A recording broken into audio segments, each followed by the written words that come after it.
So thank you, Richard, for joining us. Before we get started, I'd like to know the background for you personally in BMX and where you started and how you got involved. Okay, I'll try to keep it short because I'm an older guy, so there's a lot of history.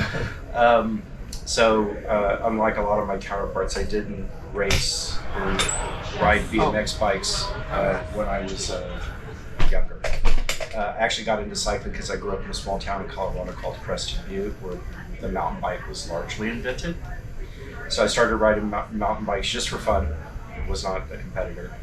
And as I got a little bit older, got married, had kids, I wanted to take my kids someplace where they could get into cycling and took them to a BMX track. So that was 1993 in Simi Valley, California. And I was involved with some guys that owned a bike shop in Colorado, and then moved to California. We started the bike shop, and Diamondback Bicycles just happened to be based in Camarillo, where we lived. And they had been out of the sport after their big heyday in the years with Harry Larry, and wanted to get back into it. And I started running a local team out at the track. And after a year, I started running the Diamondback team. It was a bike shop team initially, and then the ABA kind of forced my hand into turning it into a factory team, and Diamondback was game. So I ran that program for about 5 years and had some pretty good riders on it. Some of them developed into top riders, amateurs, and Steven Cesar started riding for me when he was 7 or 8 on the Diamondback team. At the end of 5 years, Diamondback was sold, and I had gotten to be good friends. At first, we were sort of competitors who hated each other, myself and Mike Redmond, Redmond Bikes.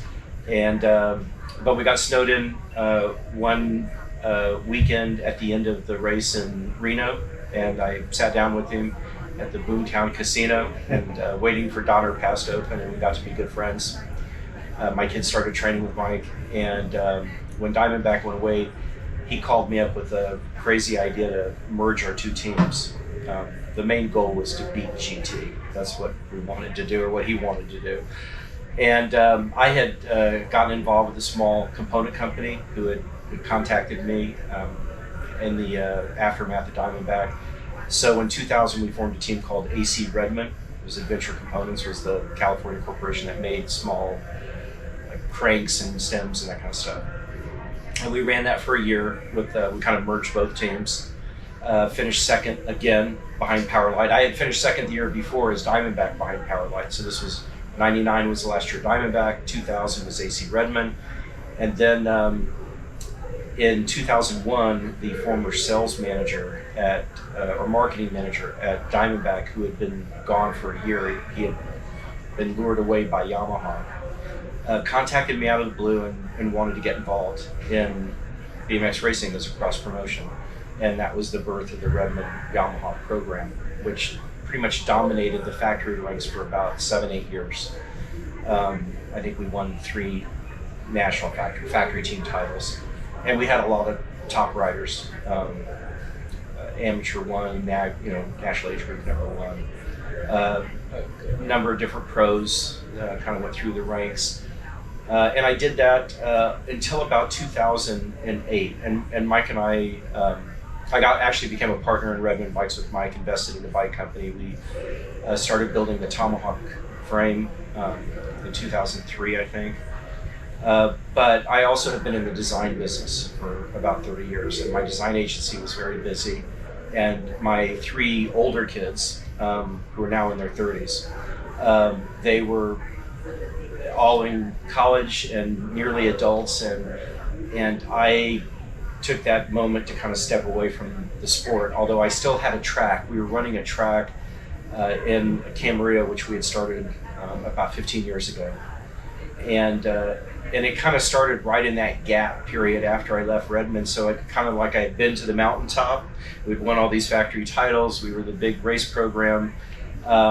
And now is back at the local track with the kids riding around with pom-poms on their handlebars and boots and that kind of stuff. And my wife and I had a midlife blessing. My son Levi, who came along by surprise when we were 45. B.A. Anderson, the president of the ABA, USABMX, came up to me at the time and he said, I got you for life. I didn't plan on that. Levi showed no interest at first, but unfortunately we stuck around the local track too long. And he started riding and he's competing for the first time at the Grands in 17 to 20, which is pretty tough class. So this weekend? This weekend, yeah. So he didn't get out of 8ths or 16ths, and his goal was to race on Sunday. So he did that. He didn't get motoed. He's the young one in the class, obviously, and he's a musician, so he's not doing this for a career. But he's in a semi and cruiser coming up here, so I'm hoping he moves on. But either way, I know he's pretty happy with that.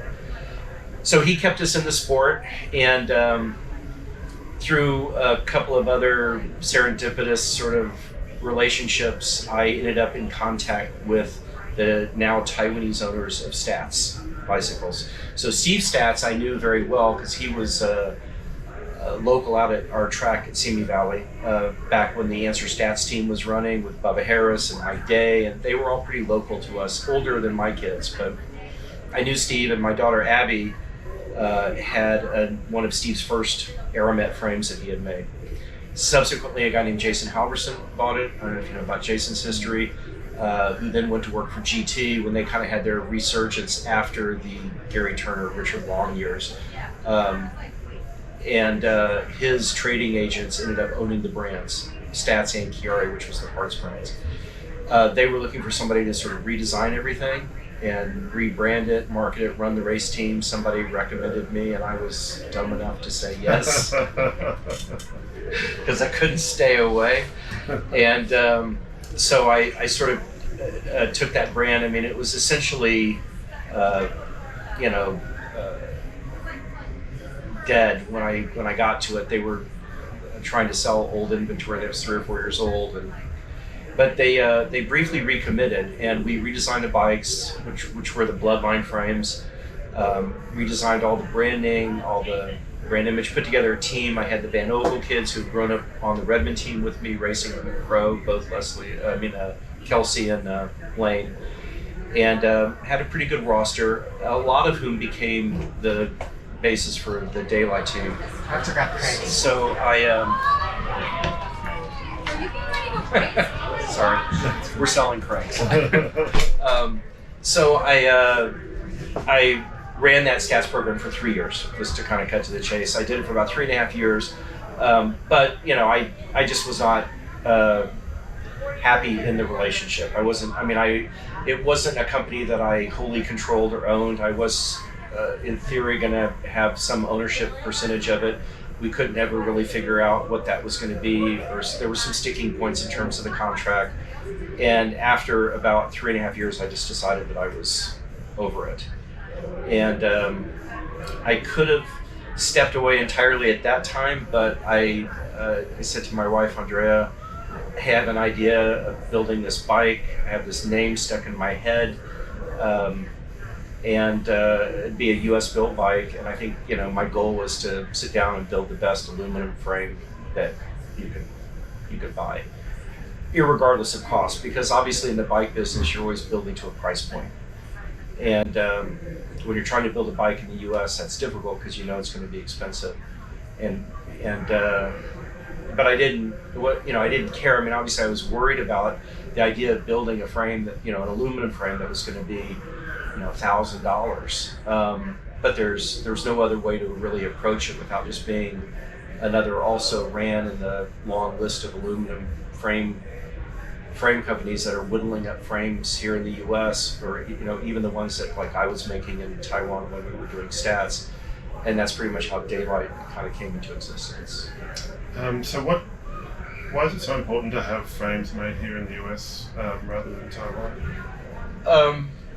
Well, there's for me, it was just a logistics issue to begin with. One, I think the pandemic proved out that unless you're a very major player with deep pockets, spending a lot of money, building a lot of frames, you're not going to get any attention from the factories. And even the big BMX companies probably suffered in terms of being able to get product because the big mountain bike companies were getting first dibs on those factories. So for me to come in and say I want to build a few hundred frames is not going to get anybody's attention, especially when they can't output anything. That's one thing, and that continues to be a problem. There's huge numbers. When I started Daylight, it was, hey, let's build 100 frames and see if we can sell them. And if we can't, we go off them to our friends and our team. And like I said, I had team guys. I've always felt very responsible to my team family, and I didn't want to leave them in the lurch. And so when I told them out of the blue, I was standing at the Canadian Grands with both my team managers, my team manager in Canada and my one here in the U.S. And I told them that I was leaving Staats, and they had been, waving the Staats flags for 4 years. And I just dropped this bomb on them that I was out. They were, as any BMX parent, they were like, well, what are we going to do? What's our deal? And I said, well, I'm starting this other brand. And my good friend Tommy, who's from Nashville, said, well, what are you going to call it? And I said, well, I'm going to call it Daylight. He looked at me like I was nuts, and he went, Daylight? There's, here in Tulsa, there's the very famous Daylight Donuts down the street. So, of course, all the USABMX guys immediately latched onto that, and they were all like, oh, like Daylight Donuts. I told Tommy, I said, hey, if I do my job right in 2 years, if you're a BMX guy, whenever you hear Daylight, you'll just think of a badass bike.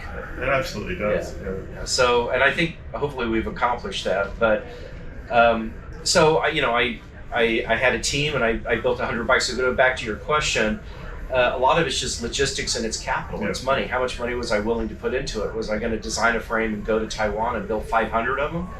I wanted to, and plus in terms of trying to build the bike that we wanted to build, and having gone through the experience with Staats and going overseas to build a bike, not having a staff of people over there all the time to oversee quality control and everything like that. It was a very intimate development experience. I had Corbin Sherraw. Corbin had just called me up. Haro had let him go. And I was, now I've known Corbin since he was 9, because I picked him up to ride on the Redmond team when he was 9 years old. And I went to him. He had ridden for GT, and Corbin is idiosyncratic. He rides what he wants to ride. He'll turn down, I've seen him turn down sponsorship deals and money because he really doesn't have faith in the product. If he doesn't like it, he won't run it. And it's cost him, it's cost him. And he's not the best at social media. He's probably the worst. He's jokingly referred to as the quiet guy. And yes, I have implored him and begged him to do stuff. But when I brought Corbin onto the program as our pro in the face of the company, I didn't do it. I did it knowing that he was not that other guy. I did it believing that he had the ability to make a statement on the track and to bring credibility and notoriety to the brand. And we were like family. And my kids know his kids, and they all grew up together, and I know his parents. Initially, I tried to get him on Staats, and it was between the GT Haro transition. And I had a deal with him, but his coach, who will go nameless at the time, who also rode for me on the Redmond team, so I was a little perturbed at that, intervened and convinced him to go to Haro. So when Corbin called me, he was like, oh man, I feel really bad because I'm calling you. And Haro had let him go. They had Nick Long, and I knew, having been his TM for years, that it just wasn't ever going to be the right fit for him, that culture over there, at least as I perceived it. And I said, he called me thinking that I was still running the Staats program, and literally it was within a week of this all happening. And I said, Corbin, there is no Staats program. And he was like, there's not. And I said, no. I said, I'm building an American-built bike. It's going to be the best aluminum frame that I hope that we can build. And he said, I'm in. And I said, I don't know what I can do for you right away. I'll do something. And of course, like I said, he's like family, so we let bygones be bygones, and Corbin came onto the program. We had 6 months to build a bike for him to take to Rio. That was a lot of pressure. And it was a lot of pressure because we had, like I said, I had been in the design and branding business, and I think I did a pretty good job of sort of teasing the market with this bike.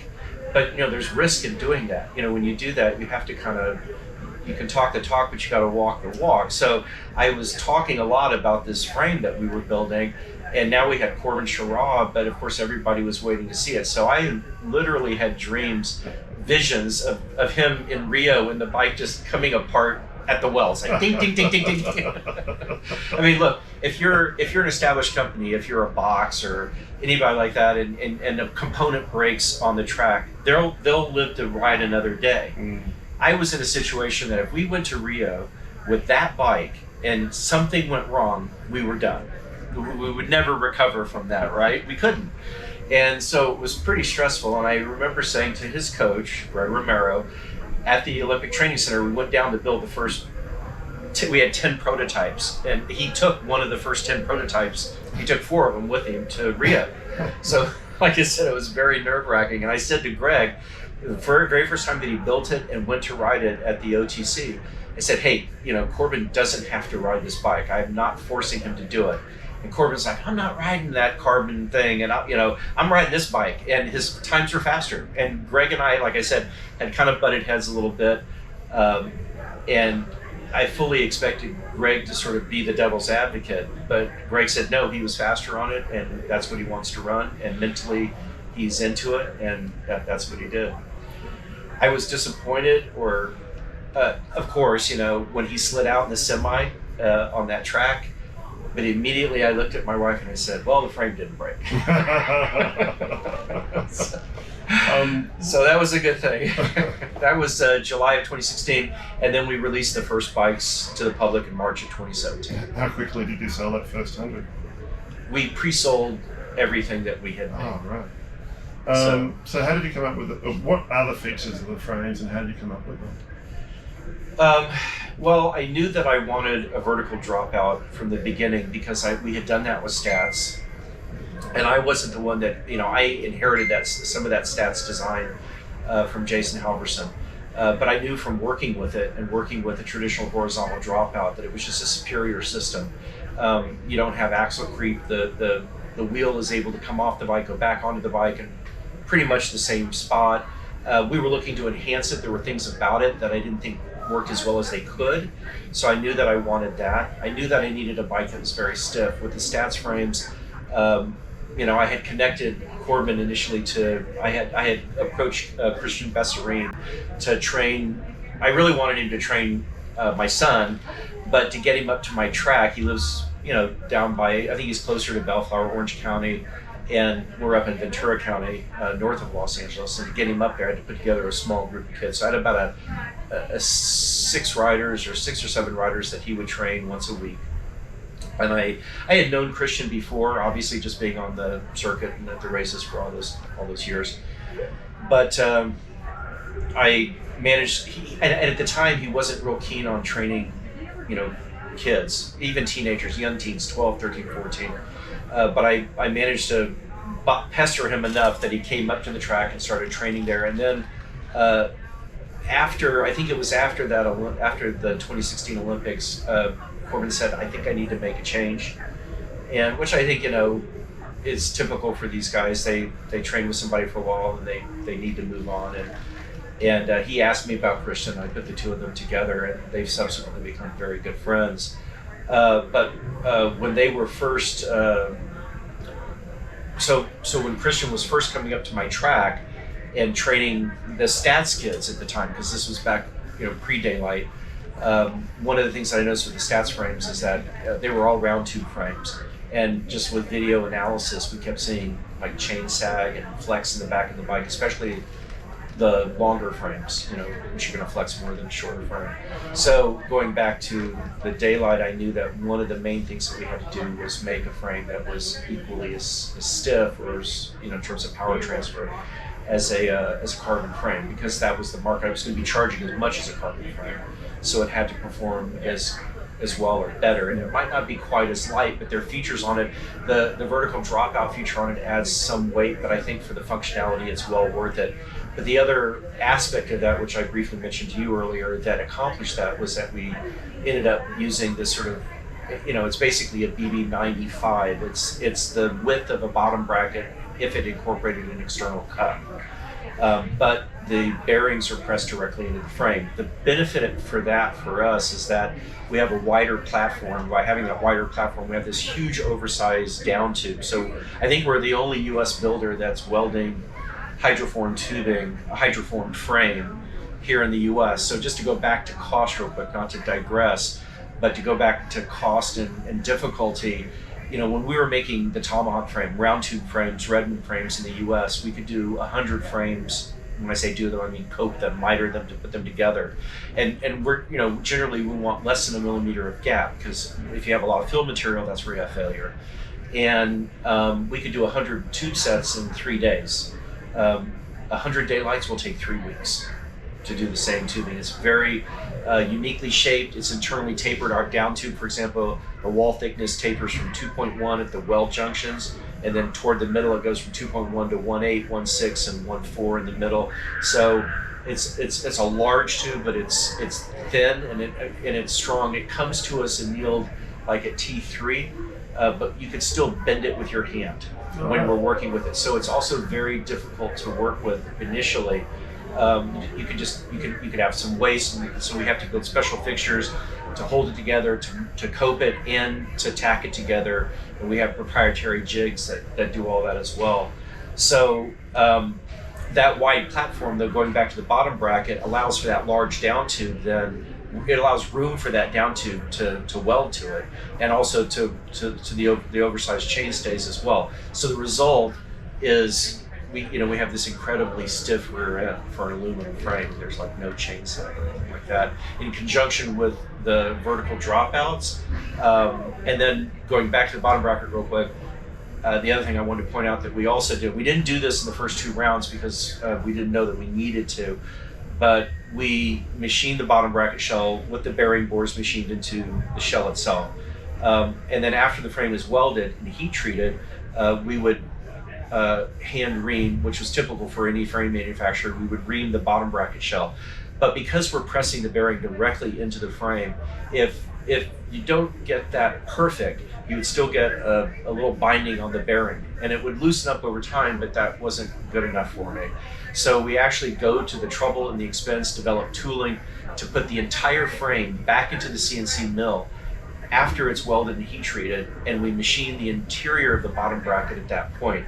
So that means that we're pressing the bearing into a perfectly concentric and round bearing bore. So I think it's the smoothest action that you'll find on any bike.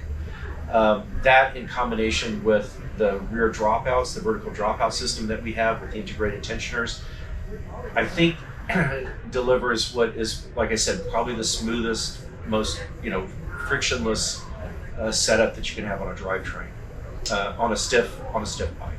So one of the things that instantly pops with your frames is the colors and the color options. Are they all custom colored, or is that just an option? No, they are for now. They are for now. We've done a couple of batches where we did sort of a special once or twice where we said, hey, we sort of advertised that we're going to do 15 or 20 frames that are all going to be the same color, and we reduced the price a little bit for that. But the way that all came about was, first of all, going back to Staats, I argued with my then partners for 5 colors. I wanted 5 colors because I was.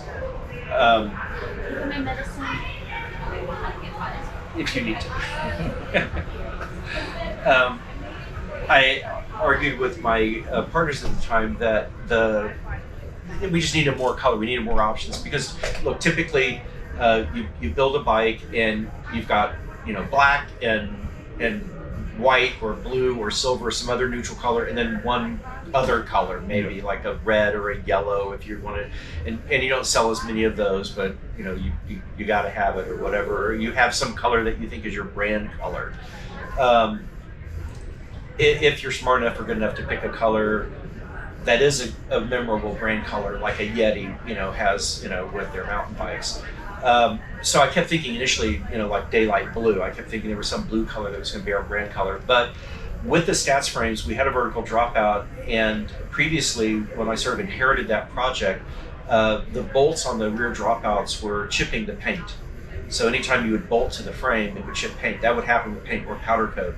And so I was looking for a solution. With Staats frames, I just left that polished. I ball burnished it and left the dropouts polished it. I argued with my partners at the time because it was going to cost more money. But I said, yeah, but it doesn't work. If you keep bolting to this dropout and you chip the paint, now the whole point of the design is you can slide that dropout, back and forth through that slot, have adjustability. But if it's hanging up on, chipped paint, then it's not working the way that it's intended. So I did get them to polish it, but I didn't want to copy myself with what I did with Staats. And so I was looking for some other coating, some other option, and a paint vendor said, why don't you use ceramic, Cerakote? And I said, what is it? And he took out a bunch of guns and AR-15s. A lot of this, it's a thin film polymer, which was developed for automotive purposes and marketed heavily to the firearm industry. And I'm not a gun guy. I think I own a 22 from when I was a boy in Colorado, but that's it. And I certainly don't have a 22 or a gun or a pistol or an AR-15 that's painted stars and stripes or anything like it. But when he showed it to me, I was stunned. I couldn't believe, one, I couldn't believe people paid him to paint their guns. But two, just a light bulb. I mean, like I said, I've been in the design business, and so this light bulb went off in my head, and I was looking at it saying, wait a minute. So ceramic coating is much thinner than powder coat and paint. It's much more durable it doesn't add any weight, so powder coat can add ounces to a bike, but it's expensive. And because it's thin, you can layer color. And there's all the stenciling techniques that you can do. And so immediately I said, well, if you can do all this, that means that I don't need decals. I don't have to put a decal on the bike. And decals are limiting in terms of cost, because how many different color decals am I going to make? I'm going to probably have to do, I'd have to do a run of 500, 1,000 decals to make it economical. How many colors am I going to do? I can't do 10 colors. It could be thousands and thousands of dollars in decals. And even then, what shade of blue, what shade of green, what shade of red is it going to work with? So generally, if you look at any of the bikes out there, especially new bikes made overseas where they're pre-finished, there's a couple of colors and there's one or two decals that work on all those colors. That's it. They're very neutral. And so I thought to myself, okay, well, if I can paint the graphics, then it can be anything. Anytime. And when I first came up with the name Daylight, I thought of it from a story narrative brand perspective of seeing daylight, a gap, an opportunity to move through the pack. It was optimistic. It was easy to say. There were a lot of reasons why I picked the name. Being a designer, the letter forms, all the things about it. It was easy to say. It was memorable. It was easy to announce. But it had this deeper meaning for me. But of course, that was sort of this figurative, metaphorical meaning. But when I found out about the ceramic possibilities, I called my design partner at the time, and I said, it's not just metaphorically daylight, seeing daylight. I said, it's literally daylight. It's every color in the spectrum. Mm-hmm. And we didn't intend to start building custom painted bikes. But it evolved. And initially, of course, I was, I limited myself because I'd come out of this bike business background where I said, okay, we'll do 40 colors, So I said, we'll do all these gray bikes and they'll have different color graphics, gray with red, gray with blue. Then we'll do white with gray, white with red, white with blue. And there were like 40 of them. But then, of course, customers said, well, can you do blue with yellow? And can you do orange with purple? And can you, and I was like, well, yes, of course we could. Yeah. So that quickly took over. And then, of course, one customer came to me and said, can you paint my DXRs? And I said, yeah. He goes, can you put the logo on them? And I said, well, I imagine if we can stencil our frame, we could put the DXR logo on them. And then we started painting parts. Now, we not every bike by any means, but we do a lot of custom painting on all the parts. So we paint spokes, spoke nipples, cranks, chain rings, seat posts, bars, stems, headset spacers, rims, you name it. and we do a lot of custom designs. So we have a lot that have become fairly well known, like our flag bikes. We've done a couple of Australian flag bikes as well. Yeah, there's probably 2 or 3 in existence. and a Union Jack bike, and a whole bunch of American flag bikes. We've done an Evel Knievel bike. We've done a Rick and Morty bike, and we just did a Simpsons bike that we sent to Germany. So it's just really evolved, and it really required, it's been a logistical feat to try to manage if you're building a bike and you're painting every little part a certain color or a different color. And we kind of evolved into this custom bike company. I always wanted to be a bicycle company. I didn't want to be perceived as a frame company. And I kind of took that from my background when I owned a bike shop, and when I first started way back with Diamondback, but we were mountain bike guys. And if you look at any of the top mountain bikes, the top tier ones, they're putting the best parts from the companies that make, they're putting a Fox Fork or Shimano Group or whatever they're putting on the bike. And I thought, hey, I don't need to be in the parts business. I don't need to make all these other parts. And I knew from working with Staats and Ciari that that's a commodity business. Selling chain rings is like selling beans.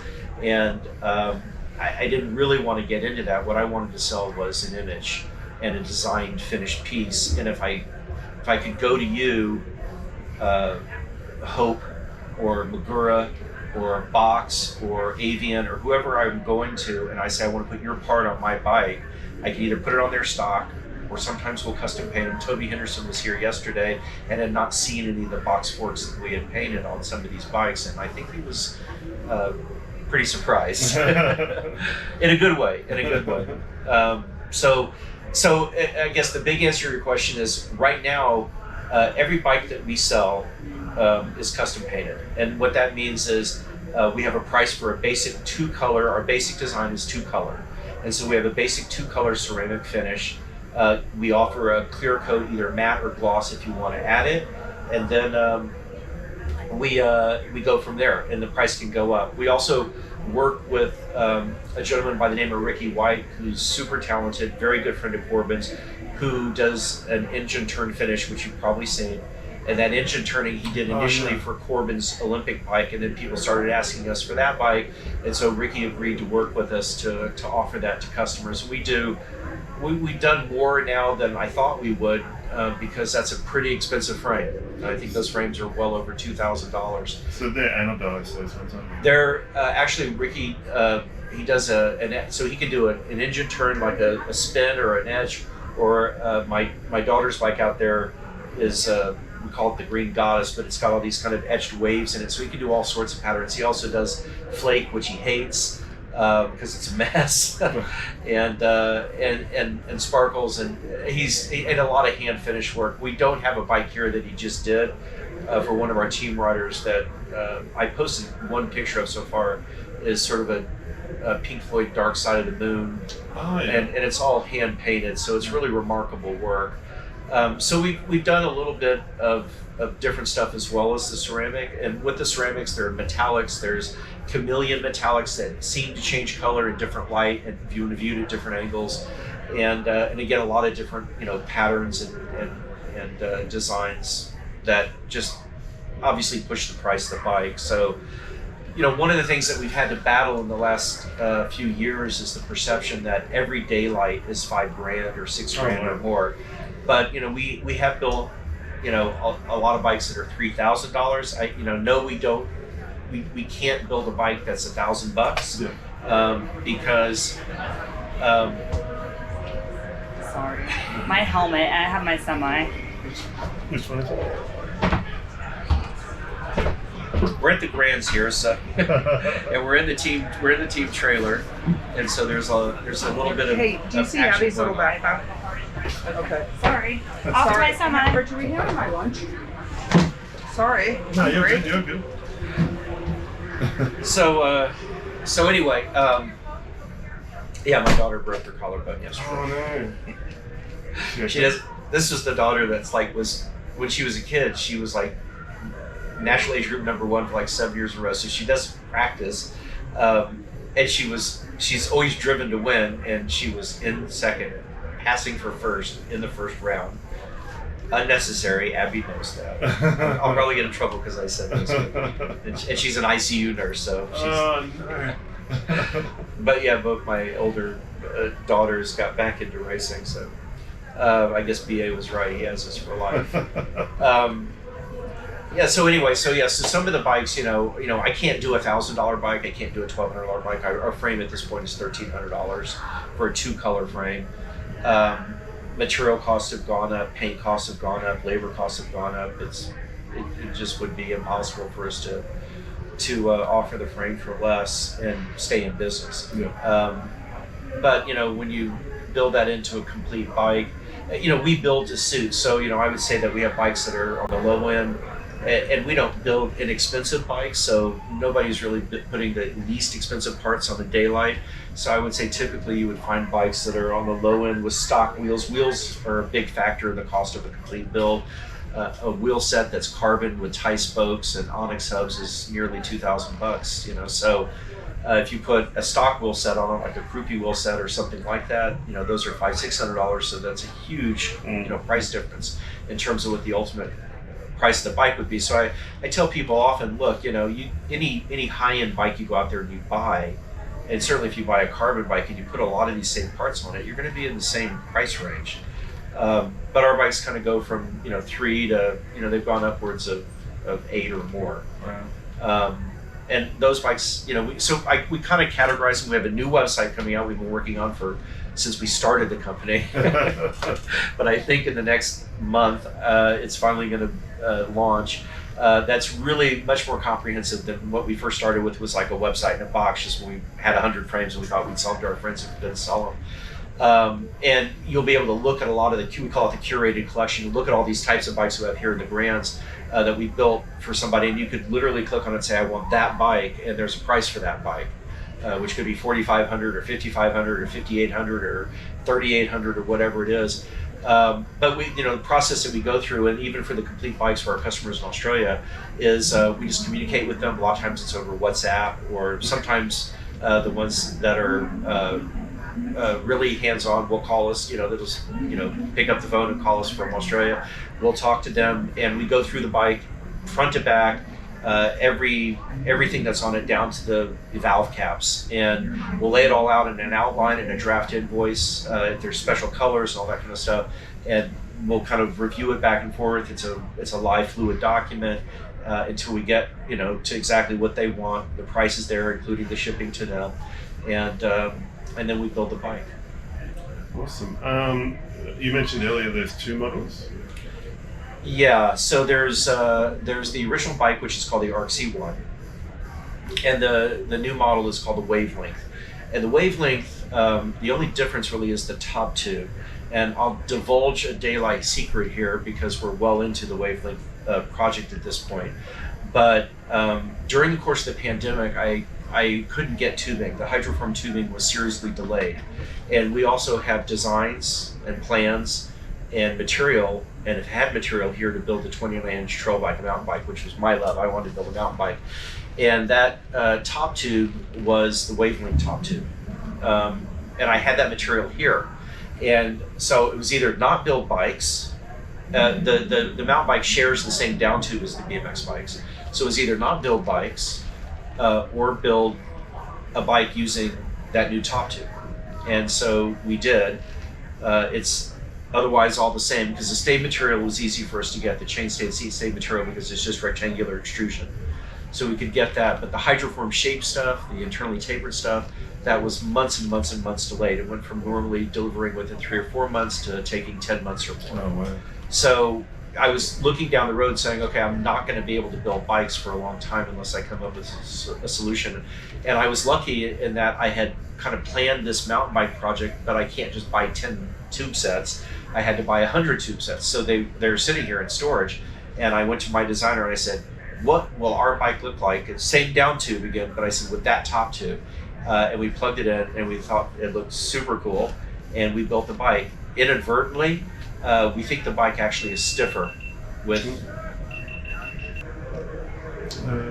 Yeah, so we're back onto the Wavelength. Yeah, so I think what I was, the last thing I was just going to say about it is, so even though it kind of came into being sort of as a solution to a manufacturing problem during the pandemic, because I had that tube here, ready to go. Aesthetically, it was a nice refresh. We hadn't changed the frame in the 5 years. I looked at it like a Ferrari, or a Porsche, 911. You kind of have this classic design. You don't need to change it, but I inadvertently did change it, and I think it was a good thing from that perspective, just a refresh. And subsequently, my riders have told me that they think the bike actually is riding a little stiffer in the front end, which they like. And we've kind of deduced that that's probably a result. I think that stopped again. No. Oh, okay. Just, I think. yeah. Okay. I think that's. So I think that a number of my riders believe my more experienced older riders think that the bike is riding better and a little stiffer, and I think that they believe that is because of there's a longer contact point between the top tube and the down tube, and a curved tube in general is a little bit stiffer than a straight tube. I think it's maybe imperceptible to most people. We're going to continue making both models. I know that there are people who've said, "Are you still making the RC1? I want the classic frame." But the geometry and everything else about the frame is exactly the same. And you were mentioning earlier some new products that you've got coming up. Well, in addition to this is something that we've talked about, obviously, because we've gotten to be such a custom bike company. It limits the amount of output that we can do. We did struggle in the last year, initially with obviously materials, aluminum tubing. That put us behind, and then just in terms of fabrication, it's been very hard for us to keep up with demand. We often are in a position, which is a lot of people go, "Oh, that's a good thing," but it really isn't, where we will pre-sell an entire batch of 100 bikes before we even finish production on them. Oh. And before we finish fabrication. So there's a lot of stress in that for us as well, because once we cut the tubing and start coping in the tubing, it is what it is. I only have 20 or 30 double XLs, 20 or 30 XLs, 20 Pros, 15 Expert XLs.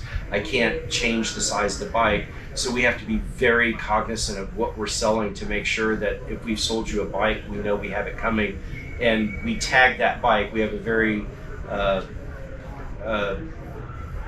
involved, tracking system and numbering system, so that we know exactly what's coming, what's being made.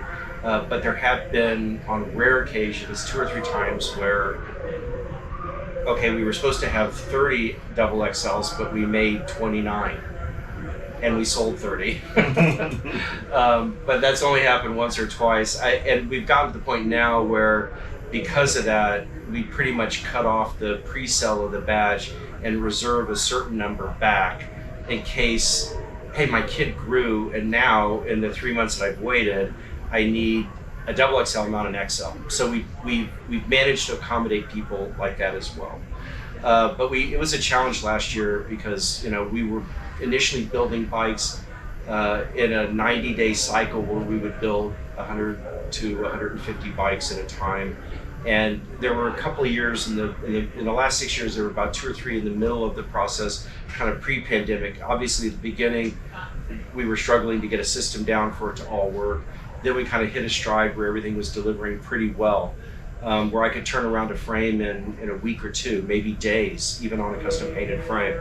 But subsequent after the pandemic, and then with the tubing, shortages, or material shortages, and then just the increased demand that we've had for the bike, we keep this, this pre-selling, sort of cycle starts up where I had, 150 bikes, finish at the end of September, and I'm essentially sold out of them. I've been delivering them all fall because we go through this paint process. You can't just paint them in a day. A typical 2-color paint job can take 4 hours. Some of these really elaborate, builds can take a while, but on a complete build or painted designs can take a while on the frame. But on some of the complete builds, what we do in that kind of scenario is that we've amassed all the parts that have to go for the build, and a lot of times, most of the time, always, if we can do it. We've pre-painted anything that has to be custom painted. We pre-built the wheels so that by the time the frame goes into paint, comes out of paint, we can assemble the bike, quality control check it, we photograph every bike that we sell, and then pack and ship it. But we've worked really hard this last year to change and to update our, increase our fabrication output, so that we're hoping that we'll have a continuous flow of bikes. Instead of every 90 days producing a batch, we're hoping to have smaller batches of bikes produced monthly. So that means if I get 20, 30, 40 frames every 30 days, that will allow us to get our production back in line so that we have stock on hand. You can call and order the bike. We can paint it. There's still a little bit of a time period for us to paint it. We keep the bikes obviously all raw and ready to paint. We don't pre-paint any of them. On rare occasion, if there's a color that I see that I just want to check out, or if I just have a vision for a bike that I want to build, we'll build a bike like we did. We have this Ukraine sort of stop war timeline that's out there that we just build for the fun of it. Or we'll paint it and build it. We'll bring it someplace to the Grands, or we'll feature it. We might do more of that, and on our new website we have a section called the Showroom Collection, which are going to be bikes like that where we paint them. Those will probably be more neutral colored bikes, but where they're pretty much ready to go. So the idea is that you could go to the website and buy a custom built Daylight just by point and click. And then there would be the curated collection, which are bikes that we would still have to custom build, but you can look at the picture, look everything that's on that bike, and pretty much buy that bike as you see it. And then if you want to make modifications, we work with the customers to do that as well. How can people get in touch with you? Through our new website, they can email us at info@daylightbmx.com. They can, if they're in the U.S., I don't think the number works outside the U.S., I don't know, but we have an 800 number, which we've had all along, which is 844-CUWIN, SEEUWIN, which is 844-733-8946. But we also advertise in Pull magazine, so we're in Pull every month. If you're a USABMX member, obviously in Australia, that's a little bit more difficult. But a lot of our customers will reach out to us on WhatsApp. It's under Daylight Cycles on WhatsApp. Or they'll message us through Facebook or Instagram, and we try to respond to every single message that we get. All right, thanks very much, Richard, for taking the time. My pleasure. I'd love to talk longer, but I think the cameras are going to heat over again. And I've got some semis to watch, a team out there. They're going, "What's going on in there?" Thank you very much. Thank you, Shane. I appreciate it. Appreciate it. Hopefully, we'll send a bunch more bikes at some point down to Australia. Yeah, let's hope so.